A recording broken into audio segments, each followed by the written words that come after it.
இயேசு கிறிஸ்து ஜெப ஆலயத்தில் பேசிக் கொண்டிருக்கும் பொழுது 18 வருஷமாய் பலவீனப்படுத்துகிற ஆவியை கொண்டிருந்த ஒரு பெண் அங்கே இருந்தாள். அவள் நிமிர முடியாத கூனியாய் இருந்தாள். உடனே இயேசு கிறிஸ்து அவளை தம்மிடத்தில் அழைத்து, மகளே, 18 வருஷமாய் பலவீனப்படுத்துகிற ஆவியிலிருந்து நீ விடுதலையாக்கப்பட்டார்.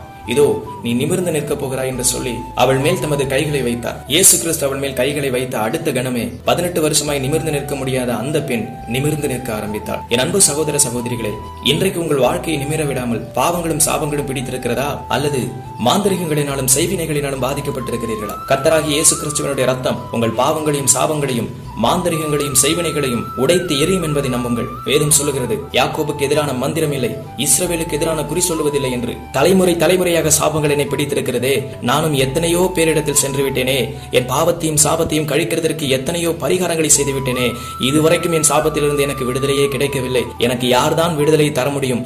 எனக்கு ஏற்பட்டிருக்கிற சாபங்களின் தலைமுறையை பாதித்து விடுமோ என்ற பயத்தோடு உட்கார்ந்திருக்கிறீர்களா? இல்லை. 2000 ஆண்டுகளுக்கு முன் உங்களுக்காக கல்வாரி சிலுவையிலே ஒருவர் சாபத்தை உடைத்தெறிந்தார் என்பதை மறந்து விடாதீர்கள். உலகத்தில் எப்பேற்பட்ட சாபமாக இருக்கட்டும், எப்பேற்பட்ட மாந்திரிகங்களாக இருக்கட்டும், எப்பேற்பட்ட செய்வினைகளாக இருக்கட்டும், எல்லாவற்றையும் என் ஆண்டவராகிய இயேசு கிறிஸ்துவினுடைய ரத்தத்தினால் உடைத்து எரிய முடியும். ஏனென்றால் அவர் கல்வாரி சிலுவையிலே தம்முடைய சொந்த ரத்தத்தினால் நம்முடைய பாவங்களையும் சாபங்களையும் நீக்கி இருக்கிறார். சாபத்தினால் பாதிக்கப்பட்டிருக்கிற என் அன்பு சகோதர சகோதரிகளே, இயேசு கிறிஸ்துவை விசுவாசியுங்கள். உங்கள் சாபங்கள் நிச்சயமாகவே நீக்கப்படும். கர்த்தர் உங்களை ஆசீர்வதிப்பாராக.